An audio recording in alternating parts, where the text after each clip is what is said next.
You know, when I pick up some of my old film cameras, this one right here, the Pen S from Olympus, and realize that this was launched in 1960, and I look at it today and it's still like good as new, I'm just in awe. There's basically nothing that we own today at home, in our household, any piece of technology you can think of, that would last that long today. Launched in 1960, the top selling single in the UK at that time was It's Now or Never by Elvis Presley. And it was also just a couple of years after Yoshihisa Maitani, the legendary Olympus camera designer, first brought out the original Olympus Pen camera, which was a half-frame camera just like this one. But they had outsourced a lot of the manufacturing of that camera, and it proved so successful and people loved it so much that they made this one in 1960. And they decided to bring the manufacturing of this camera in-house to Olympus itself. So this is the first camera that not only Maitani designed with Olympus, but also manufactured with Olympus in-house, which makes it quite an historic camera. In this video, I'm going to give you a bit of a review of the camera, showing you my first times venturing out with this camera and taking shots with it. But I can already say, a few months later, having used this many more times, it's shot right up in my list and is probably in my top 3 favorite cameras, for reasons that I'll go into in this video. But for the purposes of this video, I'm going to take you to Edinburgh city centre and we're going to go and take some shots.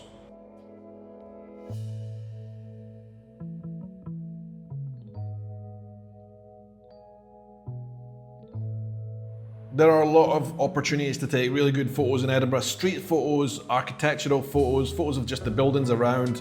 And one of the best places, or one of the most popular places certainly today on Instagram in Edinburgh to take photos of people, the sights, and with the castle as your background is the Venel, which is a set of steps leading all the way down to the Grass Market, but with a great view of the castle. People go there because they can take photos of themselves in front of the castle and it just looks quite magical. So I thought I would go there first of all to see who was hanging around.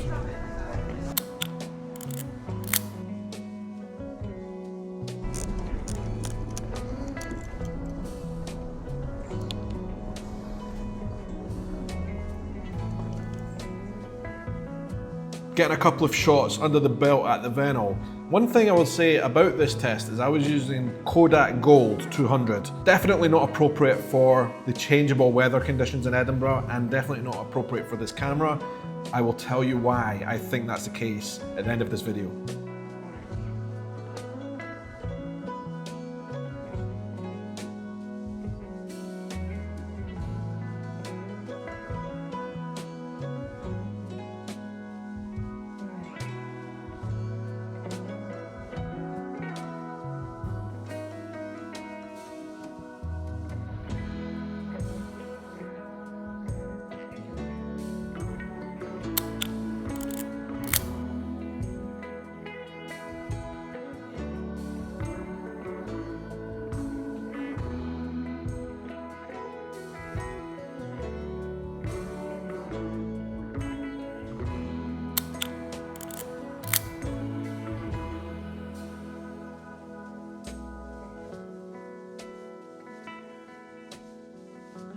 Having exhausted all the possibilities around about the Venel and down below the castle, I moved up towards Victoria Street, which is a famous art street, and got this photo first of all of this couple of girls.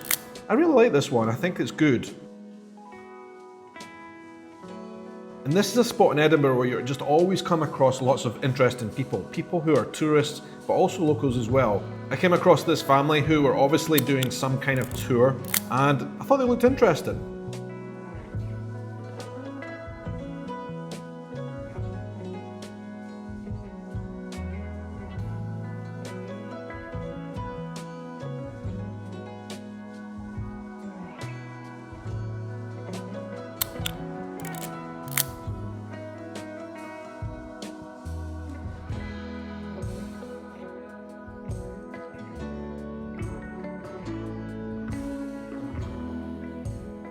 Victoria Street is famous because, well, look at it. It is pretty amazing to look at. It's gorgeous.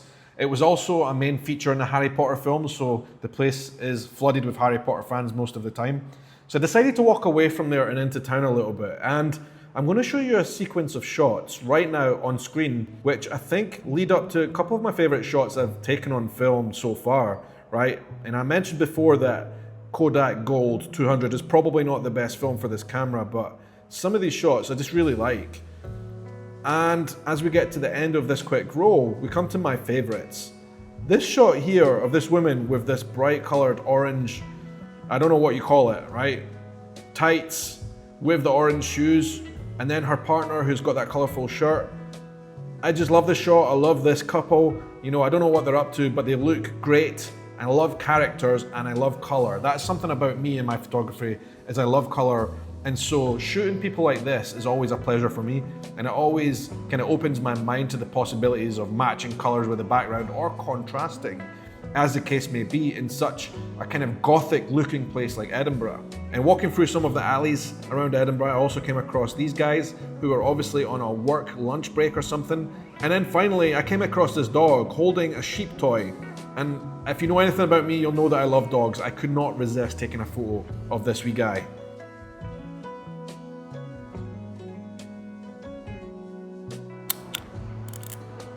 Typically in Edinburgh, when we are on a photo walk, we will inevitably at some point during that photo walk head towards a graveyard, right? For people watching from around the world, you will think that is kind of odd, weird, why do we do this? But our graveyards are quite photogenic. And if you go to the graveyards, you're likely to come across interesting characters. People just hang around graveyards in Edinburgh, and if you're a photographer, you will become one of them, and for good reason. Trust me, if you go to Edinburgh, right, my hometown, and you want to do street photography, go to the graveyards. It will be a source of constant material for you.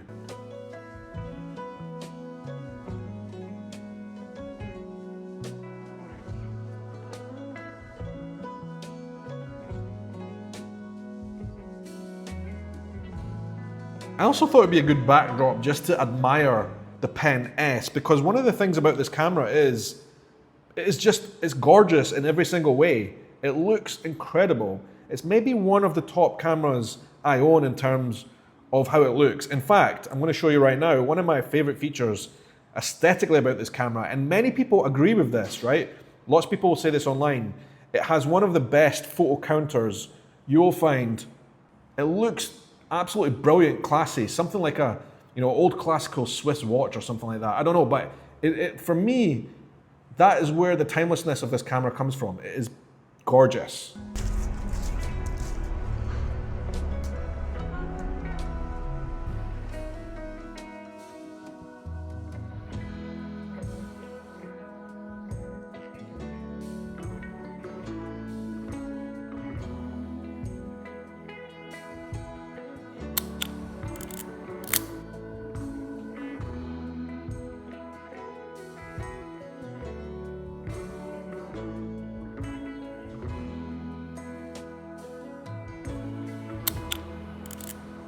A couple of these shots I was taking in the graveyard were okay, but not great. However, I did notice one girl who was in there probably looking out names for Harry Potter on the gravestones, because in this particular graveyard in Edinburgh, the Harry Potter characters are on the gravestones. Another long story that I won't get into here. A lot of people come to the graveyards dressed up, and I thought this girl was dressed up in a way that was kind of cool. And I waited on a particular point that I knew that she was going to pass through an arch. And I got my position ready, I got the camera ready, and when the moment was right, I got this shot. I just thought she looked very in keeping with the graveyard at that moment, and yeah, I took that shot and I really like it. Anyway, let's get into this camera very quickly. I want to share a couple of thoughts, because like I said to you earlier, this camera has shot into my top 3 of all time for a very particular reason. The first of all, like I said, Maitani, the camera designer from Olympus, was a legend. He's designed some of the most beautiful and most functional cameras that Olympus ever made. And if you know things about Olympus film cameras in the 60s, 70s, 80s, they were among the most popular, best-selling, and had the best reputation among most film cameras, right? And they started off with the Pen range, evolved into the EE3s and EE2 it started off with, and EE3 after that. Right, but the whole thing kicked off with the Pen range of cameras, which that name actually survives until today in the digital world, but this was the second camera in the lineup. And what I love about this is, well, like I said, obviously it just looks great, right? You can keep this on a shelf and it will look fantastic, but In terms of using it, this thing is tiny. Look at the size of it. It fits in any pocket. Now it does have some heft, don't get me wrong, because the cameras back in those days were built basically with a block or a slab of metal, right? And you can really feel that. But for me, that's a good thing. I like to know that my camera's in the pocket by the weight of it. And what that means for me is, as someone who does quite a lot of street photography, is this camera is very discreet, right? That is one of the main reasons I love this camera. It is very, very discreet. And so as you're going around the streets taking photos, people hardly notice. And if you match that with the shutter click, actually the winder is more is louder than the shutter click itself, look. It's a whisper.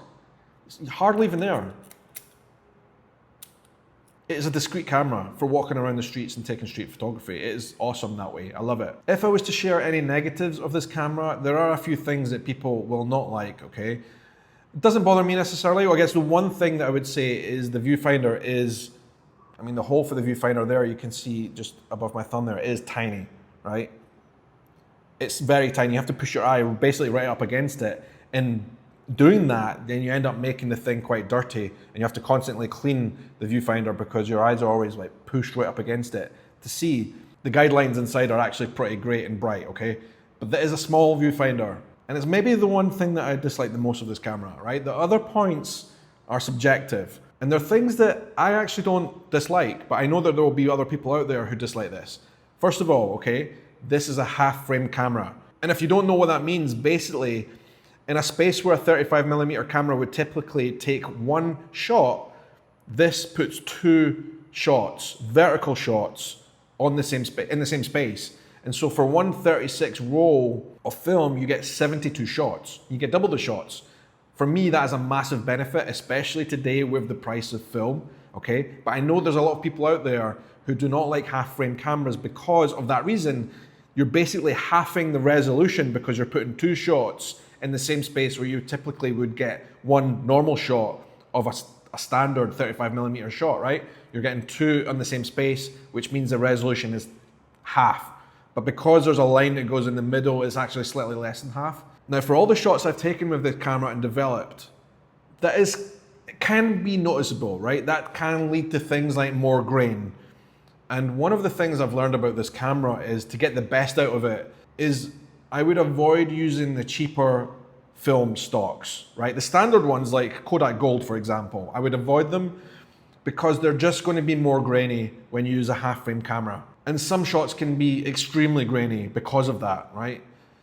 Especially if you want to blow them up. But you know, by using the better quality films with much finer grain, Ektar 100 for example, Portra 400, if you use those very fine grain films, I personally find the shots are fine.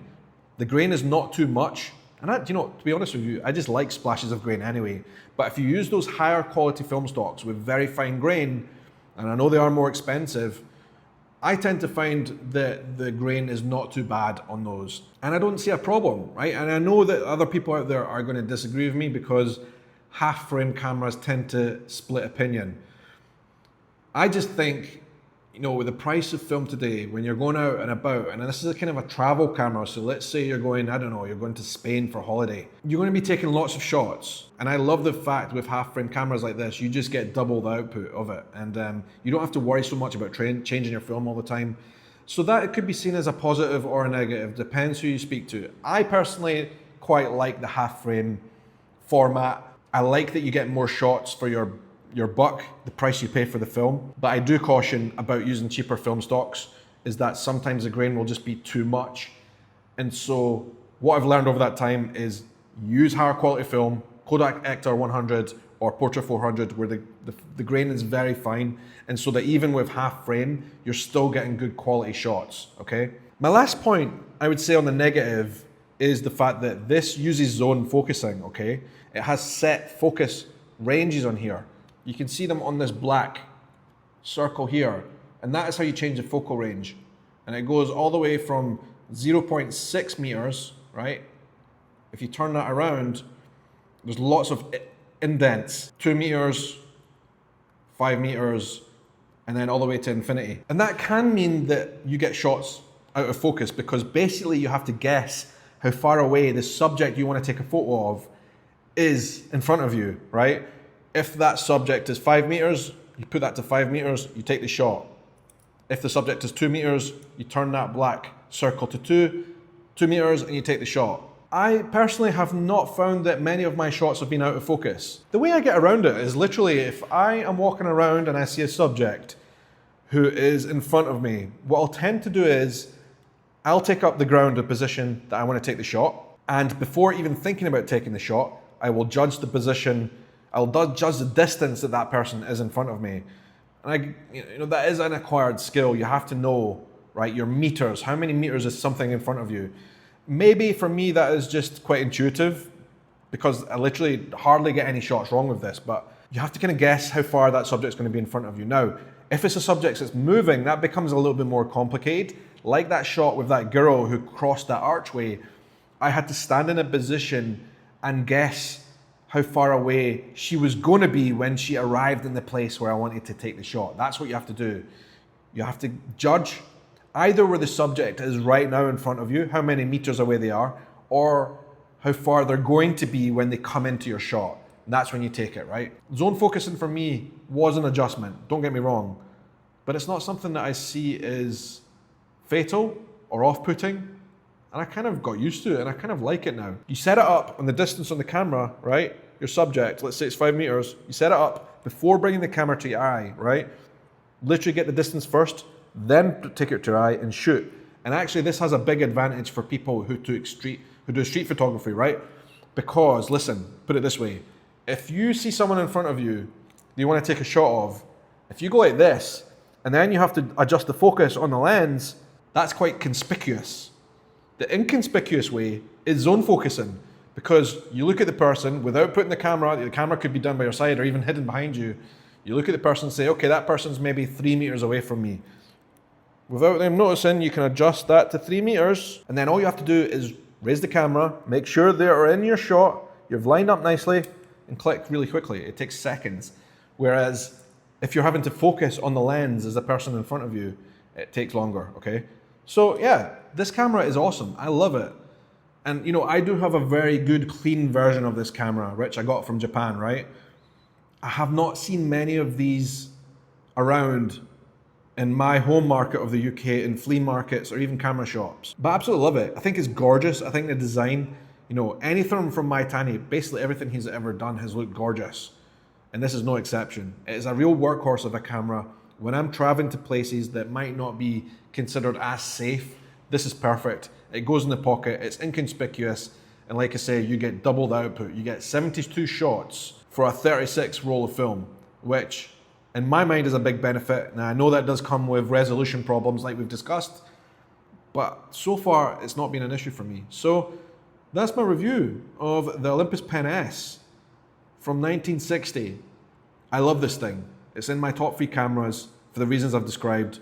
I'm going to continue using it. It's not going to stay on the shelf. I've got a lot more camera reviews, film stock reviews, more coming up on this channel. I'm really enjoying sharing my newfound passion for film photography. I've been a photographer for decades. I kind of fell out of love with it, and then I got back into film photography, and it has reignited something in me. It's reignited my passion for taking still images, and I'm going to be sharing it with you right here on this channel. So thanks for watching, guys. If you're new, please do subscribe. I would love to have you on board. I'd love to know your thoughts of everything I've shared down in the comments, and there will be more videos coming your way often. All right? We'll speak soon. Take care. Have a good day. Night, morning, evening, afternoon, or whatever time of day it is, wherever you are in the world. Cheers.